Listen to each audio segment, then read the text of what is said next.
LTV news కి స్వాగతం. నేను నాగశ్రీ. బులెటిన్ లో ముందుగా హెడ్లైన్స్. తెలుగు జాతి నెంబర్ 1 గా ఉండాలన్నదే లక్ష్యమన్న ముఖ్యమంత్రి చంద్రబాబు. తెలంగాణలో పార్టీకి పూర్వ వైభవం తెస్తామని ప్రకటన.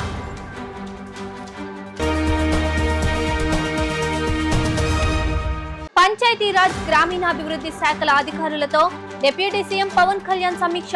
వ్యర్థాల నిర్వహణకు స్వచ్ఛంద సహకారం తీసుకోవాలని అధికారులకు దిశానిర్దేశం.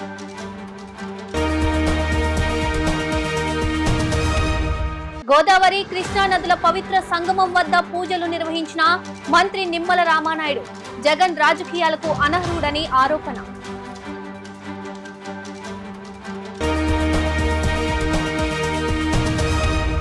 ఇక డీటెయిల్స్ చూస్తే, తెలుగు జాతి ఉన్నతే లక్ష్యమని ముఖ్యమంత్రి చంద్రబాబు ప్రకటించారు.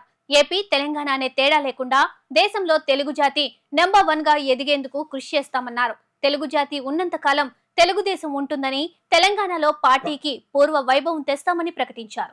4వసారి ముఖ్యమంత్రిగా బాధ్యతలు చేపట్టాక తొలిసారి హైదరాబాద్ లోని ఎన్టీఆర్ భవన్ కు చంద్రబాబు వెళ్లారు. ముందుగా జూబ్లీహిల్స్ నివాసం నుండి ర్యాలీగా బయలుదేరారు. ఈ ర్యాలీకి భారీగా తరలివచ్చిన తెలుగుదేశం నాయకులు, కార్యకర్తలు చంద్రబాబు వెంట కదిలారు. పూల వర్షం కురిపిస్తూ అడుగడుగునా నీరాజనాలు పలికారు. తెలంగాణ సంస్కృతి ప్రతిబింబించే బోనాలతో మహిళలు సాదర స్వాగతం పలికారు. కార్యకర్తల ఆనందోత్సాహాల మధ్య ఎన్టీఆర్ భవన్ కు చేరుకున్న చంద్రబాబు తెలుగుదేశం వ్యవస్థాపకుడు నందమూరి తారక రామారావు విగ్రహానికి పూలమాలలు వేసి నివాళులర్పించారు.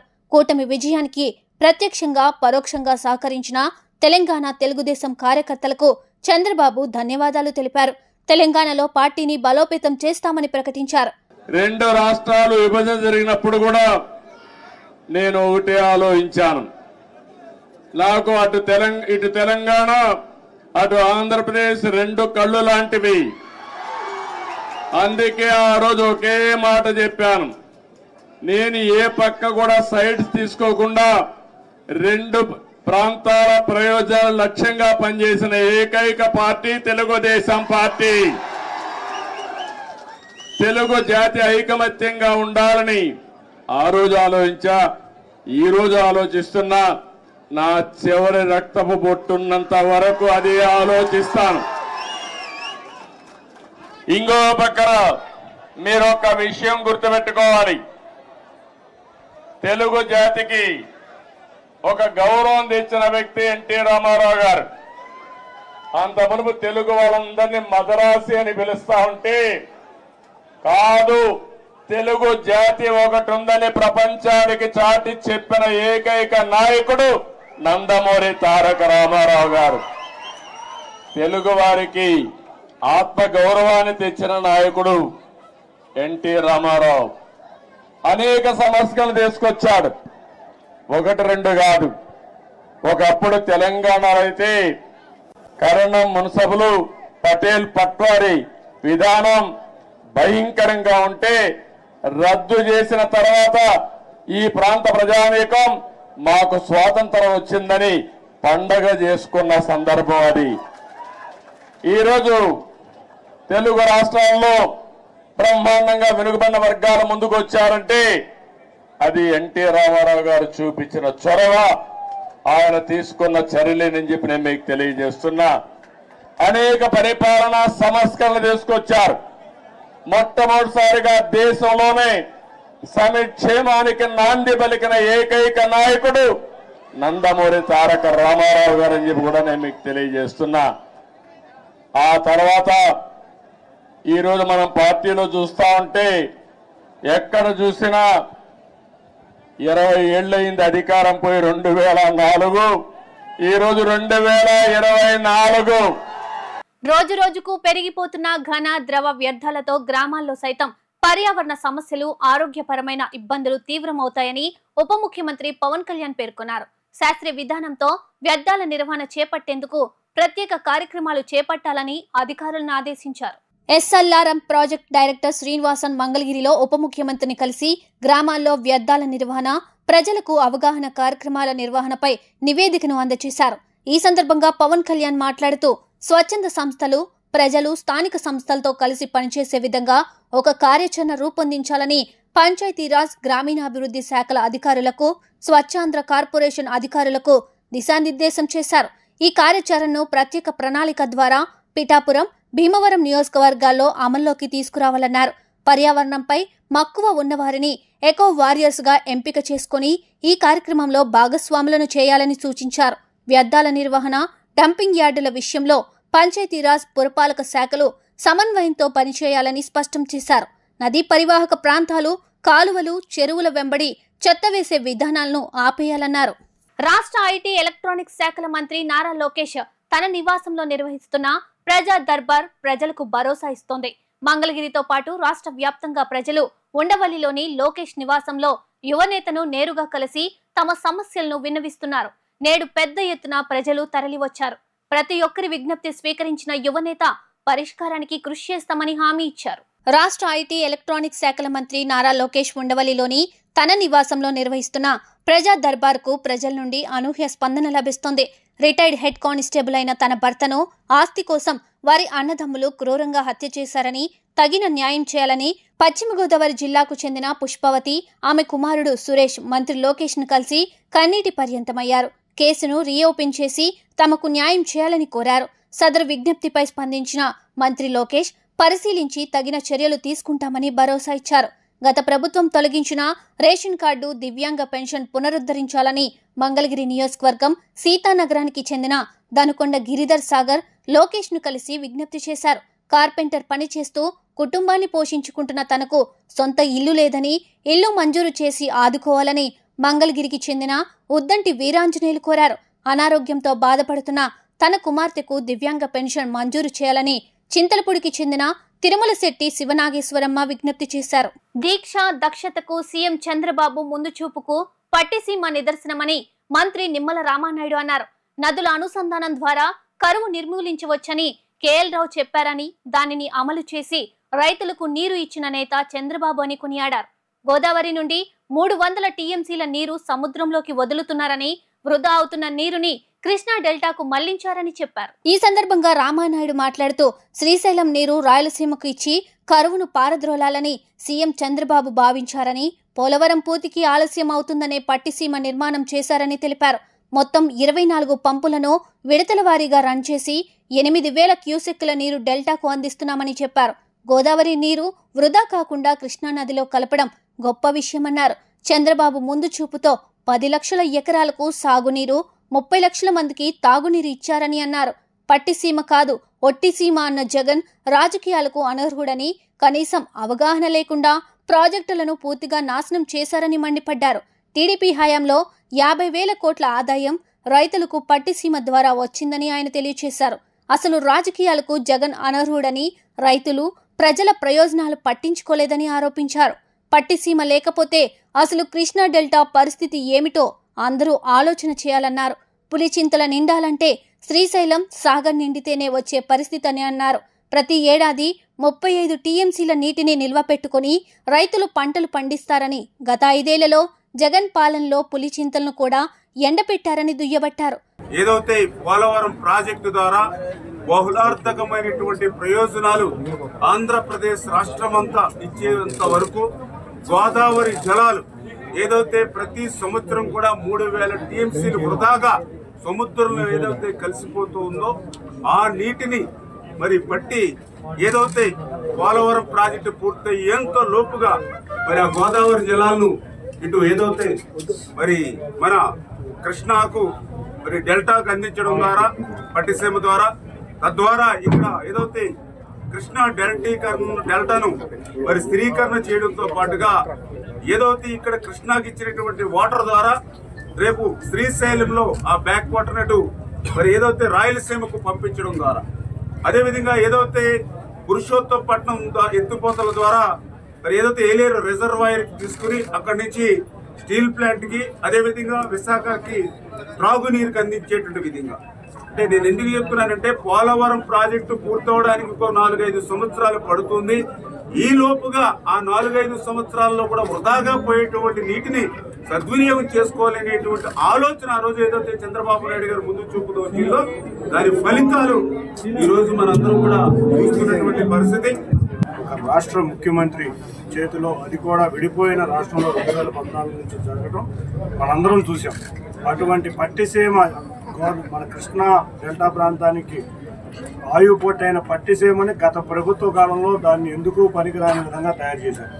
వాళ్ళ కృష్ణా డెల్టా నిజంగా ఎండిపోయే పరిస్థితి, తాగునీరుకి కూడా సౌకర్యం లేని పరిస్థితిలో ఇవాళ మళ్ళీ చంద్రబాబు నాయుడు గారి ప్రభుత్వంలో మన రామానాయుడు గారు ఇరిగేషన్ మంత్రిగా ఉండి మళ్ళీ పట్టిసీమను 17 మోటార్లు ఓపెన్ చేసి మన డెల్టాకి మంచినీళ్లు సాగునీరు ఇచ్చినందుకు ముందుగా చంద్రబాబు నాయుడు గారికి, అంతేకాకుండా మంత్రివర్గానికి రామానాయుడు గారికి ధన్యవాదాలు తెలుపుతున్నాను. ఈ ప్రాంతంలో గత మంత్రిగా చేసిన దేవినేని ఉమా గారు ఇక్కడ ఎంతో కృషి చేశారు. ఆ సమయంలో ఇక్కడ హారతి కార్యక్రమాల ద్వారా ఎంతోమంది ప్రజలకి జీవనోపాధి ఉండేది. ఆ జీవనోపాధి కూడా లేకుండా పోయి ఎంతోమంది చిరు వ్యాపారులు కూడా రోడ్డు మీద పడి జీవనోపాధి కోల్పోయిన పరిస్థితుల్లో మేము మంత్రి గారిని ఒకటే కోరుతున్నాం, మళ్ళీ ఇక్కడ హారతి ప్రోగ్రాం పెట్టండి. ఇక్కడ కలకల్లాడేది టూరిజం 10,000 మంది తప్పకుండా అందరికీ జీవనోపాధి. ఒరిస్సా సరిహద్దు సీలేరు ప్రాంతం నుండి గంజాయి తెచ్చి విక్రయిస్తున్న ముఠాలోని 2 నిందితులను అరెస్ట్ చేసినట్లు తాడేపల్లి సీఏ లక్ష్మణ్ రాజు తెలియజేశారు. అరెస్ట్ చేసిన నిందితుల వద్ద నుండి 2 కేజీల గంజాయి, 1 కారును స్వాధీనపరుచుకున్నట్లు చెప్పారు. తాడేపల్లి గేట్ సమీపంలో గంజాయి విక్రయాలు నిర్వహిస్తున్నట్లు సమాచారం తెలుసుకున్న పోలీస్ బృందం సంఘటన స్థలానికి చేరుకోగా 5 నిందితుల్లో 3 పారిపోగా 2ని అరెస్ట్ చేసినట్టు తాడేపల్లి సీఏ లక్ష్మణ్ రాజు మీడియా సమావేశంలో తెలియజేశారు. 5 నిందితులు మత్తు జల్సాలకు అలవాటు పడి సులువుగా డబ్బులు సంపాదించాలన్న ఆశతో పీలేరు ప్రాంతం నుండి గంజాయి కొని తాడేపల్లి పరిసర ప్రాంతాల్లో క్రయ విక్రయాలకు పాల్పడుతున్నట్టు తెలియజేశారు. పరారీలో ఉన్న 3 నిందితులు పట్టుకునేందుకు పోలీసులు ముమ్మరంగా గాలింపు చర్యలు చేపట్టినట్టు స్పష్టం చేశారు.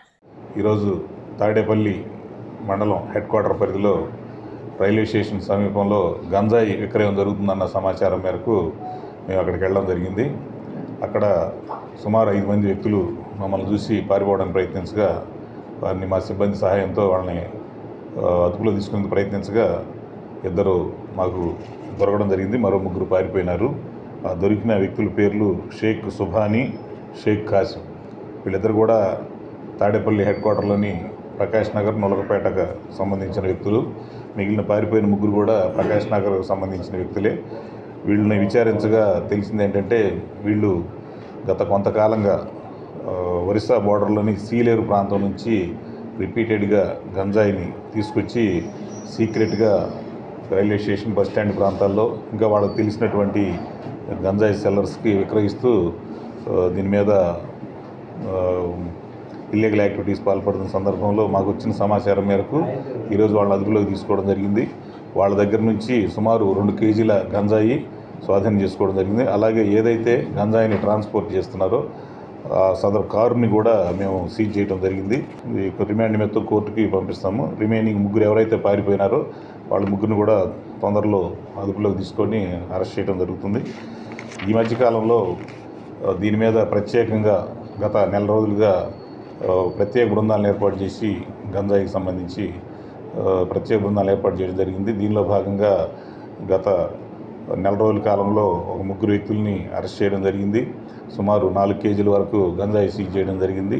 అలాగే ఎవరైతే ఈ కన్జ్యూమర్స్ ఉన్నారో వాళ్ళని ఐడెంటిఫై చేసే బృందాలను కూడా ఏర్పాటు చేయడం జరిగింది. అందులో భాగంగా సుమారు 70 మంది వరకు వీళ్ళని ఐడెంటిఫై చేసి వాళ్ళని పిలిపించి కౌన్సిలింగ్ చేయడం జరిగింది. అలాగే వాళ్ళ పేరెంట్స్ కూడా పిలిపించి కౌన్సిలింగ్ చేయడం జరుగుతుంది.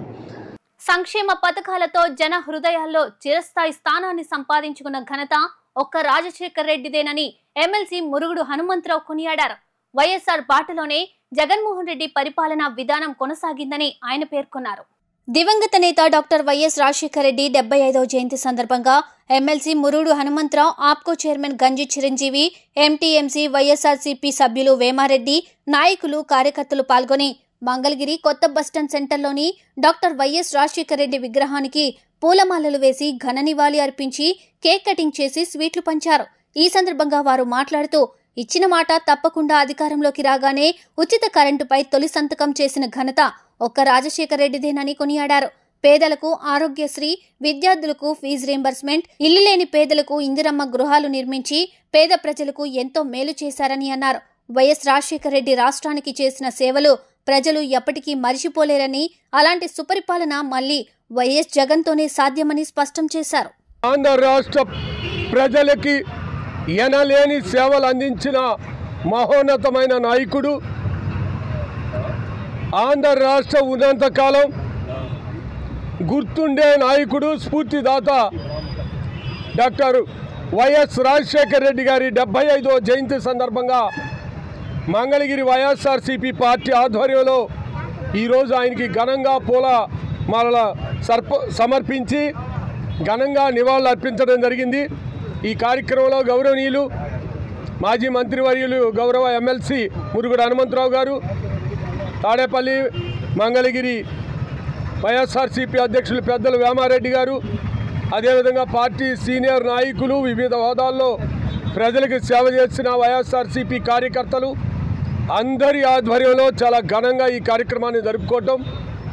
ప్రజలందరూ గుర్తుపెట్టుకోవాల్సిన విషయం, అనేక మంది రాజకీయ నాయకుల్ని, అనేక పార్టీల పరిపాలన చూసిన ఆంధ్ర రాష్ట్ర ప్రజలు వైఎస్ రాజశేఖర రెడ్డి గారిని ఎందుకు చిరస్మరణీయుడిగా, చిరంజీవిగా హృదయాల్లో పెట్టుకుంటారో మీ అందరికీ తెలుసు. ఈ రాష్ట్రంలో ఉన్న పేద కుటుంబాలకి విద్య అందని ద్రాక్షలాగా వేల కోట్ల రూపాయలు ఖర్చు పెట్టవలసి చదివించుకోలేని పరిస్థితుల్లో ఉన్న పేద వర్గాలకి విద్యాదాతగా ఫీజు రీఎంబర్స్మెంట్ పెట్టి అన్ని వర్గాల ప్రజలు ఈరోజు లక్షల మంది విద్యార్థులు పేద కుటుంబంలో పుట్టిన బిడ్డలు కూడా ఉన్నతమైన విద్యార్థులుగా, ప్రజ్ఞాశాలులుగా ఆంధ్ర రాష్ట్రం నుంచి ముందుకు వెళ్తున్నారంటే అది వైఎస్ రాజశేఖర రెడ్డి గారు తీసుకొచ్చిన పథకం అనేది రాష్ట్రంలో అన్ని వర్గాల ప్రజలకు తెలుసు. కాంగ్రెస్ పార్టీ పెద్దలు, వైఎస్ఆర్ కాంగ్రెస్ పార్టీ పెద్దలందరూ కూడా హాజరయ్యారు. మరి మీ అందరికీ కూడా తెలుసు, 75 సంవత్సరాలు వైఎస్ రాజశేఖర రెడ్డి గారి పరిపాలనా విధానం అంతా కూడా ఎంత గొప్పగా జరిగిందో, ఆయన చనిపోయిన తర్వాత కూడా ప్రజల హృదయాల్లో నిలిచిపోయేటటువంటి పరిపాలన. మొట్టమొదట ఆయన గెలిచిన తర్వాత మొట్టమొదటి సంతకం ఆయన ఉచిత విద్యుత్తు మీద సంతకం పెట్టాడు. అంటే దాంట్లోనే పెద్ద అర్థం ఉంది.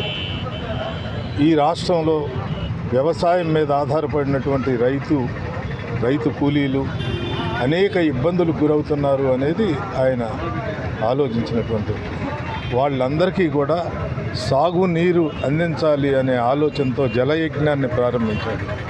జలయజ్ఞాన్ని ప్రారంభించడం అంటే రాష్ట్రంలో త్రాగునీరు, సాగునీరు లేనటువంటి అనేక ప్రాంతాలు ఉన్నాయి. ఆ ప్రాంతాలన్నిటిలోనూ త్రాగునీరు, సాగునీరు అందించినటువంటి మహానుభావుడు ఆయన. చిన్న పెద్ద ప్రాజెక్టులు నిర్మాణం చేసి ప్రతి ప్రాంతంలోనూ త్రాగునీటికి ఇబ్బంది లేకుండా పరిపాలన సాగించారు.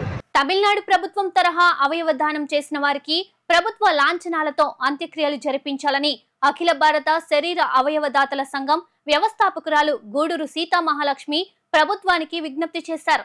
అవయవ దానంతో 6 గుండెలకు వెలుగునిచ్చిన మునగపాటి ప్రసాద్ కుటుంబానికి ప్రోత్సాహకరంగా ప్రభుత్వం ఉద్యోగ అవకాశం కల్పించాలని కోరారు. ఈ నెల 5వ తేదీన తెనాలి రోడ్డు ప్రమాదంలో బ్రెయిన్ డెడ్ అయిన మునగపాటి ప్రసాద్ భార్య సంధ్యారాణి పిల్లలను ఓదార్చేందుకు Savitribai Phule educational and charitable trust అఖిల భారత శరీర అవయవదాతల సంఘం వ్యవస్థాపకురాలు గూడూరు సీతామహాలక్ష్మి, బుద్ధ విహార వ్యవస్థాపకులు రేఖా కృష్ణార్జునరావు, మంగళగిరి సాహితీ కళావేదిక కన్వీనర్ గుత్తికొండ ధనుంజయరావు, ఆంధ్ర నాటక కళా సమితి అధ్యక్షులు నన్నపనేని నాగేశ్వరరావు, నిర్మలా ఫార్మసీ కళాశాల ప్రిన్సిపల్ పాముల రెడ్డి తదితరులు పాల్గొని కుటుంబానికి ధైర్యాన్ని నింపారు. ఈ సందర్భంగా వారు మాట్లాడుతూ భర్తను కోల్పోయి విషాదంలో ఉన్న అవయవదానానికి అంగీకరించిన ప్రసాద్ భార్య సంధ్యారాణి ఆమె మాతృ హృదయానికి నిదర్శనమన్నారు. మునగపాటి ప్రసాద్ కుటుంబానికి ఉపాధి కల్పించే వరకు 2 పిల్లల చదువుకు అయ్యే ఖర్చును స్కాలర్షిప్ రూపంలో సావిత్రిబాయి పూలే ట్రస్ట్ ద్వారా అందించడం జరుగుతుందని తెలియజేశారు. మేము Savitribai Phule educational and charitable ట్రస్ట్ని స్థాపించిన తర్వాత 2 లక్ష్యాలతో మేము పనిచేస్తూ వచ్చామండి. ఒకటి బతికుండగా పేద పిల్లలకు చదివించడం, విద్యాదానం చేయడం. రెండవది మరణానంతరం కూడా మన టోటల్ బాడీని డొనేట్ చేయడం, మరణించిన జీవించండి అనే ఒక నినాదంతో మేము ప్రజల్లోకి రావడం జరిగిందండి. ఆ తర్వాత మొత్తం టోటల్ బాడీని మెడికల్ కాలేజీకి ఇస్తున్నాం, కార్నియా డొనేట్ చేస్తున్నాం, బ్రెయిన్ డెడ్ అయితే అవయవాలు దానం చేస్తున్నాం. అట్లాగే అంతిమంగా ఈ మానవ దేహాన్ని వైద్య రంగ పరిశోధనలకు ఉపయోగించుకోమని పార్థివ దేహాన్ని మెడికల్ కాలేజీకి ఇస్తున్నామండి. ఇవన్నీ మీకు తెలుసు. 18 ఏళ్ళు నిండిన బిడ్డలు మగపిల్లలందరూ కూడా ఇవాళ రక్తదాతలుగా ఎన్రోల్ అవడం కూడా మీరు చూస్తున్నారు. రక్తదానం ప్రాణదానమే, నేత్రదానం అందులో చూపిస్తుంది, పార్థివ దేహదానం వైద్య రంగ పరిశోధనలకు ఉపయోగపడుతుంది, అవయవదానం 10 మందికి జీవాన్ని ఇస్తుందండి, ప్రాణదానం చేస్తుంది. ఇంత మహత్తరమైన మానవీయ ఉద్యమానికి అంకురార్పణ జరిగింది 2013వ సంవత్సరంలోనండి. 2014లో మన రాష్ట్ర ప్రభుత్వం, అప్పటి ప్రభుత్వం తెలుగుదేశం ప్రభుత్వమే, నారా చంద్రబాబు నాయుడు గారే జీవనదానం అనే యాక్ట్ తీసుకురావడంలో మాకు ఎంతో సహకరించారండి. మీ మానవత్వాన్ని, మీ విశాలత్వాన్ని ఈ రూపంగా చాటుకోవాలని కోరుకుంటున్నాం. అలాగే అధికారిక లాంఛనాలతో చేయాలని కోరుకుంటున్నాం. ముఖ్యమంత్రి గారు స్పందిస్తారని, అట్లాగే పవన్ కళ్యాణ్ గారు కూడా ఈ అవయవదాన విషయంలో ఆయన చాలా స్పందనతో ఉన్నారు. మా ఉద్దాన ప్రాంతంలో జరిగిన ఈ యొక్క కిడ్నీ రోగుల పట్ల ఆయన చాలా స్పందనతో ఉండి ఆ డయాలసిస్ ప్రభుత్వ పరంగా జరగటానికి ఆయన అన్ని ఏర్పాట్లు చేయటం, వాళ్ళకి పెన్షన్లు ఇవ్వడానికి, ఆ అవయవదాన ఉద్యమానికి ఆయన బ్రాండ్ అంబాసిడర్గా పనిచేసిన అనుభవం మన పవన్ కళ్యాణ్ గారికి కూడా ఉంది. కాబట్టి ఈ ఇరువురు మంచి మనసుతో ఆలోచించి ఈ విషయంలో స్పందిస్తారని నాకు గట్టి నమ్మకం ఉందండి. మీ ద్వారా రాష్ట్ర ప్రభుత్వాన్ని అప్పీల్ చేస్తున్నాం, ఈ కుటుంబానికి న్యాయం జరగాలి, ఆదుకోవాలి. అట్లాగే ఈ సందర్భంలో ఈ మంగళగిరి ప్రాంత ప్రజలని, ప్రజా సంఘాల వాళ్ళని, సాహితీ సంఘాల వాళ్ళని, సామాజికవేత్తలు నేను మనస్ఫూర్తిగా అభినందిస్తున్నానండి. ఎందుకంటే మంచిని ఆదరించడంలో, మంచిని ప్రేమించడంలో, మంచిని ముందుకు తీసుకెళ్ళడంలో ఇంతమంది మనసున్న మనుషులు మన చుట్టూ ఉన్నారు. కాబట్టి ఇంతమంది వెల్లువలాగా వచ్చి ఈ కుటుంబానికి మద్దతు ప్రకటించారు. వారందరికీ కూడా నేను మనస్ఫూర్తిగా ధన్యవాదాలు చెబుతున్నానండి. ఇలాంటి కుటుంబాలు మన హక్కున చేర్చుకోవాలి, మనం ఆదరించాలి, సపోర్ట్ ఇవ్వాల్సిన బాధ్యత మనకుంది. హోటల్లో తాపీ పని చేస్తూ మృతి చెందిన కార్మికుడు కుక్కముల్లా జోజప్ప కుటుంబానికి 10 లక్షల నష్టపరిహారం చెల్లించాలని కార్మికుల సంఘాల నాయకులు డిమాండ్ చేస్తూ ధర్నా చేపట్టారు. మరణానికి గల కారణాలు షాక్ సర్క్యూట్ లేదా ప్రమాదవశాత్తు అన్న విషయాన్ని గోప్యంగా వ్యవహరిస్తున్న తీరుపై కుటుంబ సభ్యులు పలు అనుమానాలు వ్యక్తం చేస్తున్నారు. ఎన్ఆర్ఐ వద్ద ఉన్న రాయల్ దావత్ హోటల్లో ఈ నెల 1వ తేదీన తాపీ పనిచేస్తూ ప్రమాదవశాత్తు సిపాయి బల్లపై నుండి బోజప్ప క్రింద పడినట్టు కుటుంబ సభ్యులు తెలియజేశారు. చికిత్స పొందుతున్న బోజప్ప ఈ రోజు మరణించినట్టు డాక్టర్లు తెలియచేయగా కుటుంబ సభ్యులు ఆందోళన చెందుతూ హోటల్ ఎదురుగా బైఠాయించారు. ఆరోగ్యంగానే ఉన్నాడని చెప్పినా డాక్టర్లు మరణానికి గల కారణాలను నిర్ధారణ చేయకపోవడంపై కుటుంబ సభ్యులు ఆగ్రహం వ్యక్తం చేశారు. ఇప్పటికైనా హోటల్ యాజమాన్యం స్పందించి మరణించిన బోజప్ప కుటుంబానికి 10 లక్షలు నష్టపరిహారంగా చెల్లించాలని పలు సంఘ నేతలు డిమాండ్ చేస్తూ ఆందోళన చేపట్టారు. ఈ జోజప్ప అయినా మాకు చిన్నప్పటి నుంచి ఆ నాన్నగారు మేమంతా బాగా అప్పట్లో కాంగ్రెస్ పార్టీగా తిరిగేవాళ్ళం. ఆ పిల్లలంతా మాకు చాలా సంతోషంగా ఉండేవాళ్ళం. ఎప్పుడు కష్టం చేసి బతికేవాళ్ళు. వాళ్ళకి అన్యాయం జరిగి మేము కూడా ఎన్ఆర్ఐ కాడికి వచ్చాము, చూసాము. ఇలా సర్వేశ్వరరావు కూడా చెప్పాడు. దాని మీద మేము కూడా ఏంటంటే తగ్గితే బాగుండు అని దేవుడికి మేము కూడా దండం పెట్టుకున్నాము. అయితే అదృష్టం లేదు కాబట్టి చనిపోయాడు. మేము కూడా ఎక్కువ అడిగేది ఏంటంటే ఆ పిల్లలు వాళ్ళు న్యాయంగా బతకాలి కాబట్టి ఏందనే దాని మీదే మేము అడుగుతున్నాం. వాళ్ళని డిమాండ్ కూడా ఏం చేయట్లా. చెరోకి 5 లక్షలు 10 లక్షలు మేము అడుగుతున్నాం. దాని మీద యాజమాన్యం కూడా ఇవ్వాలని కోరుకుంటూ మన వైరు ఈ సంఘంలో ఎక్కడ చెగ్గొట్టింది అనేది కూడా ఎవరికి అర్థం కాలేదు. ఒళ్ళు అయితేనేమో నల్లగా మారిపోలేదు. అటువంటి కింద పడ్డాడు తీసుకెళ్లి ఎన్ఆర్ఐ హాస్పిటల్ చేర్చారు. 15,000 వరకు ఆ రోజు వైద్యం చేసుకుంటూ ఆ రోజు అంతవరకు వచ్చేసి ఇక మళ్ళీ తిరిగి కార్మికుడి దగ్గరికి యజమాని కానీ వాళ్ళ గుమస్తాలు కానీ ఎవరు కూడా స్పందించలేదు. మనం 2-3 సార్లు వాళ్ళ గుమస్తాలు అడిగితే లేదండి మా వల్లేం కాదు, వాండర్ లేడు, ఊరు వెళ్ళిపోయాడు, బయటికి వెళ్ళాడు, మేమేం చేస్తామండి అని గుమస్తాలు వాళ్ళ దూరంలో వాళ్ళు చెప్తా ఉన్నారు. తర్వాత మేము 4 రోజుల నుంచి హోటల్ చుట్టూ తిరుగుతూనే ఉన్నాం, ఏం స్పందించట్లేదు. రాత్రి సందకాడ మరి కాపర్నే చనిపోయినటువంటి సంఘటన జరిగింది. మేము వెంటనే వాండర్కి ఫోన్ చేసి వాండర్ ఎత్తలేదు. తర్వాత గుమస్తా చేసి వాళ్ళు ఏదో లోపభీకారంగా మాట్లాడుకుంటూ ఉన్నారు.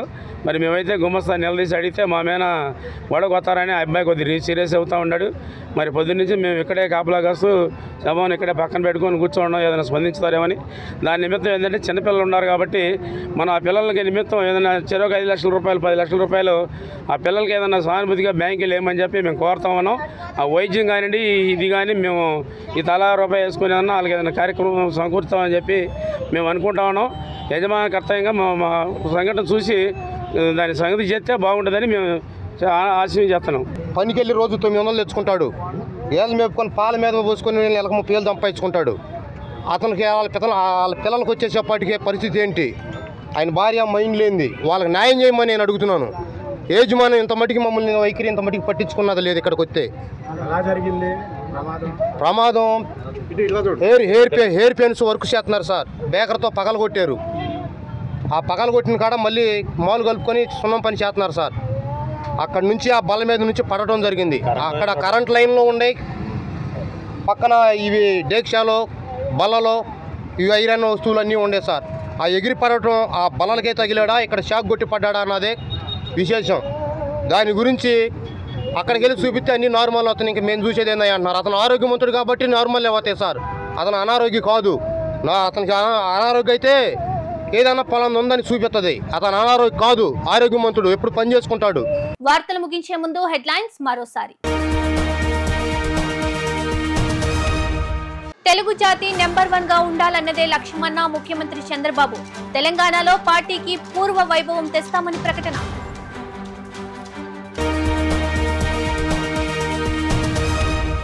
పంచాయతీరాజ్ గ్రామీణాభివృద్ధి శాఖల అధికారులతో డిప్యూటీ సీఎం పవన్ కళ్యాణ్ సమీక్ష. వ్యర్థాల నిర్వహణకు స్వచ్ఛంద సహకారం తీసుకోవాలని అధికారులకు దిశానిర్దేశం.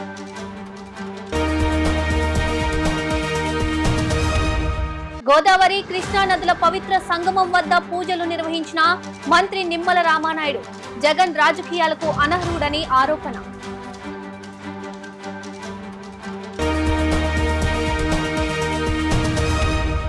ఎల్టీవీ న్యూస్ ఇంతటితో సమాప్తం. తిరిగి మరో బులెటిన్లో మళ్ళీ కలుద్దాం. అంతవరకు సెలవు, నమస్కారం.